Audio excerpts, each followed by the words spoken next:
अध्याय 41। नादिया की मानसिकता। भाई बहन क्या है, फिर भी अब उसे गुस्सा आ रहा था कि ओलिवर उसके सामने था।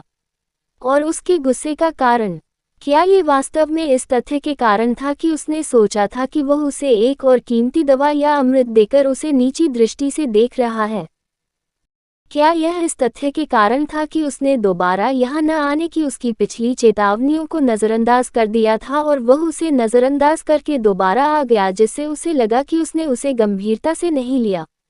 या क्या वह इस बात से नाराज़ थी कि अगर वह बार बार यहाँ आता रहा तो उनकी माँ को पता चल जाएगा? क्या वह इसलिए क्रोधित थी क्योंकि वह उसे अपनी ताकत के लिए उन बहुमूल्य औषधियों, अमृत और न जाने क्या क्या देता रहा, बजाय इसके कि वह स्वयं उनका उपयोग करे? क्यों? जब उसे लगेगा कि आखिरकार वह वही बन गई है जिसकी उसकी माँ ने उससे अपेक्षा की थी, तो वह फिर से शुरुआती बिंदु पर आ जाएगी। ये हमेशा उसकी वजह से था। क्या उन्हें इस बात पर गुस्सा आया? वह नहीं जानती थी। उसे सबसे अच्छा ओझा होने का पात्र माना जाता था, फिर भी वह खुद को नियंत्रित भी नहीं कर पा रही थी। छोड़ो, वह अब उसकी उपस्थिति में नहीं रहना चाहती थी, अन्यथा वह दबाव महसूस करती। उसे अब भी याद है कि वह कितनी शर्मनाक तरीके से उसके सामने रोई थी। ओलिवर चुप था क्योंकि उसने उसकी जटिल अभिव्यक्ति देखी थी। वह मूर्ख नहीं था और उसकी स्थिति को समझता था। वह उसकी मदद करना चाहता था, लेकिन अपनी ताकत की कमी और अपनी माँ की मजबूत महत्वाकांक्षाओं को जानते हुए उसने फिलहाल चुप रहने का फैसला किया। साथ ही वह निश्चित नहीं था कि कथानक कैसे बदलेगा। उन्होंने पहले ही कई बदलाव किए थे और उन्हें यकीन था कि नादिया निश्चित रूप से उपन्यास की तुलना में अधिक मजबूत हो जाएगी। उसने अपना सिर हिलाया और उसकी परेशानी महसूस की। वह उसे और भी मजबूत बनाना चाहता था क्योंकि वह भी उस पर भरोसा कर सकता था और तेजी से मजबूत बन सकता था। लेकिन वह सिर्फ उन कारणों के लिए उसकी मदद नहीं लेगी जिनके बारे में वह निश्चित नहीं था। क्या तुम सच में इसे नहीं लोगी? इसे हासिल करने के लिए मुझे कई परेशानियों से गुजरना पड़ा।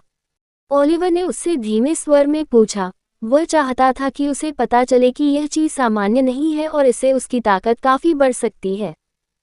नादिया ने अपना सिर उठाया और सिरिंज की ओर देखा जिसमें समुद्री शैवाल हरा तरल था। उसे इसके बारे में कुछ भी पता नहीं था। उसने अभी तक इस दवा या अमृत या जो कुछ भी चमत्कारी माना जाता था उसके बारे में नहीं पढ़ा था।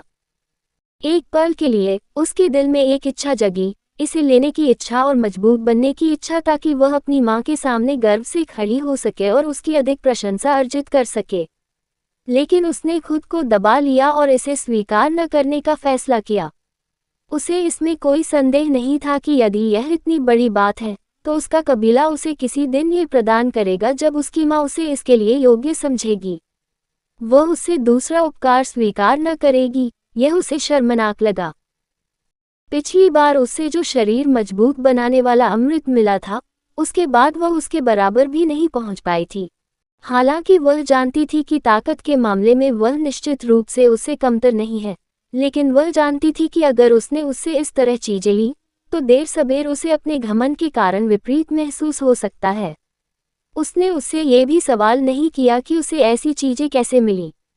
यदि संभव हो तो वह उसके साथ कम से कम बातचीत करना चाहती थी और उसके बारे में कम जानना चाहती थी। अन्यथा वो उसके बारे में अपने दिल में उभरती जिज्ञासा को रोक नहीं पाएगी। ठीक है, अगर तुम ऐसा ही बनना चाहते हो। ओलिवर भी उस पर दबाव डालने में बहुत आलसी था। कहने की जरूरत नहीं, उसे बार बार इस तरह का व्यवहार किया जाना भी पसंद नहीं था। जब भी वह उससे मिलता, वह हमेशा यही चाहती कि वह चला जाए और वापस न आए। वह उसकी परिस्थितियों के बारे में थोड़ा बहुत जानता था, लेकिन फिर भी बार बार नहीं कहे जाने से वह परेशान हो गया। उन्होंने हमेशा खुद से कहा कि वह परिपक्व है और उन्होंने उन दोनों के फायदे के लिए ऐसा किया। उसने एक बार फिर उसकी ओर देखा। उसका सीधा चेहरा देखकर उसे पता चल गया कि वह खुद को दबा रही है। भावनात्मक रूप से लोगों के साथ व्यवहार करते समय वह कभी भी सर्वश्रेष्ठ नहीं था।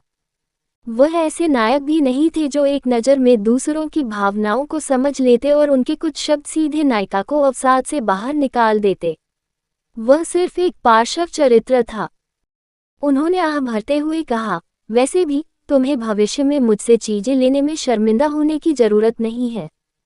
हम जुड़वा हैं, मैं तुम्हारा भाई हूँ, और यह कोई उपकार नहीं है जो मैं तुम्हारे लिए कर रहा हूँ, बल्कि उनके साथ व्यवहार करना चाहता हूँ। आपको तेजी से सुधार करने में मदद करने के लिए मेरी ओर से एक उपहार के रूप में यहाँ कोई एहसान नहीं किया जाता है। एक सामान्य भाई बहन का रिश्ता इसी तरह काम करता है। उन्होंने आगे कहा, याद रखें, हमारे बीच कोई एहसान नहीं हुआ है। अगर आपको कभी भी मदद की ज़रूरत हो तो आप हमेशा मुझसे मिल सकते हैं। खैर, मैं अपनी कम ताकत को देखते हुए हास्यास्पद लग सकता हूँ, लेकिन मुझ पर विश्वास करें, सब कुछ पार्श्विक बल से हल नहीं होता है। इसके अलावा, जैसा कि मेरे शिक्षक कहते हैं, मैं एक बहुत बुद्धिमान बच्चा हूँ। आखिरकार, जाते जाते उसने सिरिंज वापस अपनी जेब में रख ली। मैं अभी जाऊंगा। इसके बारे में शांत दिमाग से सोचिए, आपको किसी निष्कर्ष पर पहुंचने में सक्षम होना चाहिए। मैं किसी और समय आऊंगा। इसके साथ ही, ओलिवर उसकी कुछ हद तक हैरान नज़रों के नीचे से चला गया। हालांकि इस बार वह उसे सार देने में सफल नहीं हुआ, लेकिन उसका मानना था कि उसने एक मूल्यवान सबक दिया है जो उसे भविष्य में दूसरों को और अधिक समझने में मदद कर सकता है। उसे यह बात बहुत कड़वी लगी कि उसे इतनी सारी परेशानियों से गुजरना पड़ा और उसे अस्वीकार कर दिया गया, लेकिन वह समझ गया कि यही जीवन है। नायक महिला प्रधान को सामान देगा और वह हमेशा स्वीकार करेगी। हास्यास्पद है, उन नायिकाओं को बिना किसी व्यक्तित्व के खराब ढंग से प्रस्तुत किया गया। नादिया ने उसे चुपचाप जाते हुए देखा। उसके पहले के शब्द अभी भी उसके कानों में गूंज रहे थे। कोई एहसान नहीं, केवल उपहार। उसने कभी इस तरह से नहीं सोचा था। उसकी माँ ने उसे हमेशा सिखाया था कि उसे कभी भी दूसरों का एहसान नहीं मानना चाहिए, चाहे कुछ भी हो जाए। मिस्टिक पर्च कबीले की उत्तराधिकारी के रूप में, वह दूसरों के एहसानों को स्वीकार करने के लिए इतनी नीचे नहीं गिर सकती थी, क्योंकि इससे दूसरों के सामने उसकी छवि खराब हो जाती। तो जब उसने बताया कि उनके बीच कोई एहसान नहीं हुआ था तो उसे इतनी तीव्र भावना क्यों महसूस हुई। उसकी छाती गर्म लग रही थी और उसकी आंखें धुंधली थीं। कुल मिलाकर यह एक आरामदायक एहसास था जो उसने अपने ठंडे जीवन में कभी अनुभव नहीं किया था। भाई बहन का सामान्य रिश्ता। उसने अपने आंगन के दरवाजों की ओर देखा जहां से वह चला गया था और आश्चर्यचकित हुए बिना नहीं रह सकी कि क्या जुड़वा बच्चे इसी तरह व्यवहार करते थे। क्या ये सामान्य होने का एहसास था? क्या मिस्टिक पर्च कबीले से जुड़े किसी व्यक्ति के लिए सामान्य रहना सही था? क्या भाई बहनों का इस तरह एक दूसरे की मदद करना सामान्य था? क्या वास्तव में सामान्य भाई बहनों के बीच कोई एहसान नहीं बल्कि सिर्फ उपहार थे?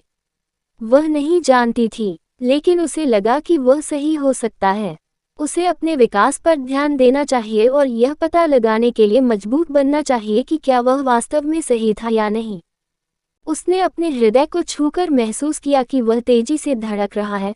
वह सहज महसूस करती थी और यदि संभव हो तो इस भावना को याद रखना चाहती थी। एक भाई बहन। यह क्या था? कहानी खत्म। अलविदा।